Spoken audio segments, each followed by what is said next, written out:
Амансыз ба, айлы оқушыларым, қараушыларым. Бүгін бізде тема тура сөз ем диалог. Тура сөз ем диалог. Тура сөз деген орысша прямая речь. Диалог деген өзіңіз білесіз, орысшадан оңайшада диалог деп айтылады. Егер біз біреудің сөзін түрлендірмей сол кепте еткірсек, оға тура сөз деп айтылады. Мысалы, оқыңыз, яңы книгадан бір бет болса да оқымаған күніңіз болмасын деп айтқан Паустовский. Мұнда Паустовскийдің сөзін біз сол айтқан кепте еткірдік, ол болды тура сөз. Яда оқыңыз, оқыңыз, оқыңыз деп айтқан Владимир Ильич Ленин. Оқыңыз, оқыңыз, оқыңыз деп үш көр айтқан сөзін біз сол кепте түрлендірмей еткірдік, ол бізде болды тура сөз, прямая речь. Балалар, сіз білмей керексіз, тура сөз жемада түрлі жерлерде келеді. Жемадың басында, ортасында, ем ызында. Міне мен сізге сыздым. Бос көзенек бұл автордың сөзі. Автордың сөзінен соң саламыз қос точка, ашамыз кавычкады, язамыз тура сөзді, кавычкады ябамыз, ем керекілі тоқтау белгіді саламыз емадың мәнесіне көре. Хабар ема, сорау ема, яда тауыслау ема белгі саламыз сызықша ем автордың сөзі. Мұнда бірінші емада тура сөз ортада келген. Анасы қызынан, сен бүгін дерісіңді еттің ме? Деп сұрады. Бұл емаға келісілі, схема келісілі ема. Автордың сөзі басында келген, тура сөз ызында келген. Бұға айтайық мысал. Асантай Боранбайдан сорады, мен қайда құллық етейікпін?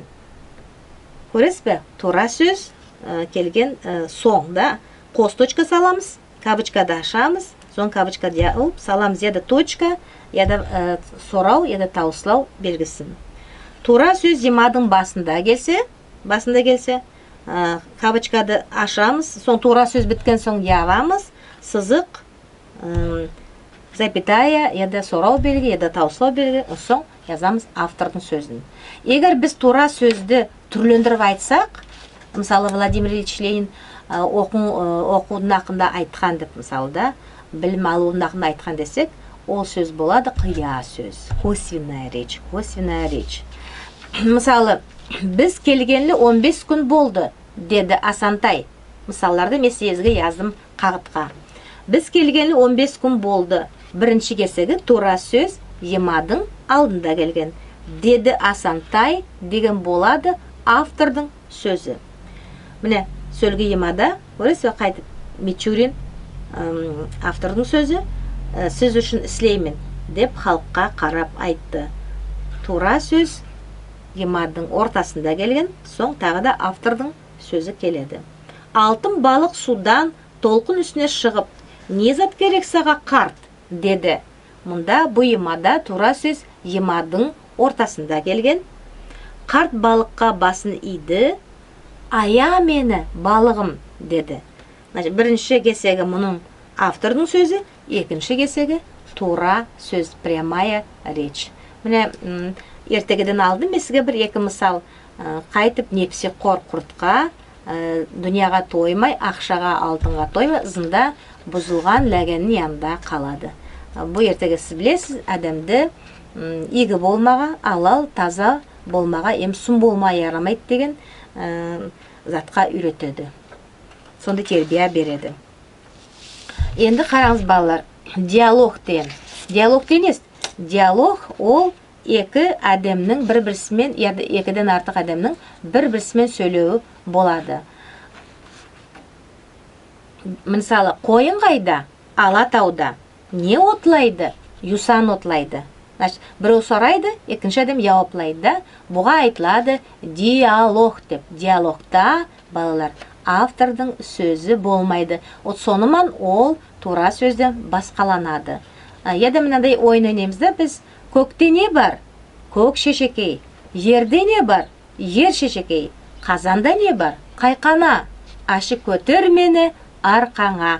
Бір бала сұрайды, екінші бала жауаплайды, сөйтіп арқаларын бір-бірісіне беріп, арқасымен олар бір-бірісін көтеріп сөйтіп ойнайдылар.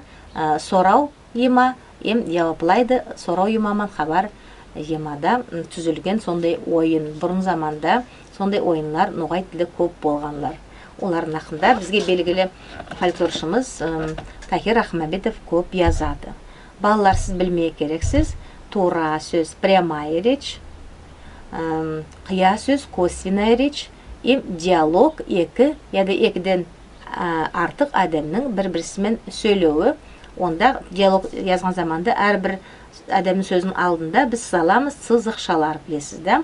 Біз түрлі темаларға үйренмек диалоглар түзіп. Мысалы, біз барамыз кітапханаға да кітап алмаға.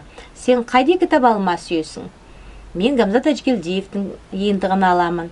Сен ше? Мен Кадрияның Масты деген кітабын алма сүйемін деп жауаплайсыз да. Бұл болады кітапханада хабарлау. Солай сіз экскурсияда, әйелде, мектепте сондай темаларға түрлі диалоглар түзіп үйренсеңіз, сіздің тіліңізді байытпаға ол әру амал болар деп ойлаймын. Аңлаған болсаңыз, мен бек разы болар едім сізге. Сау болыңыз, заман жіберіп бізді бүгін қарағаныңызға.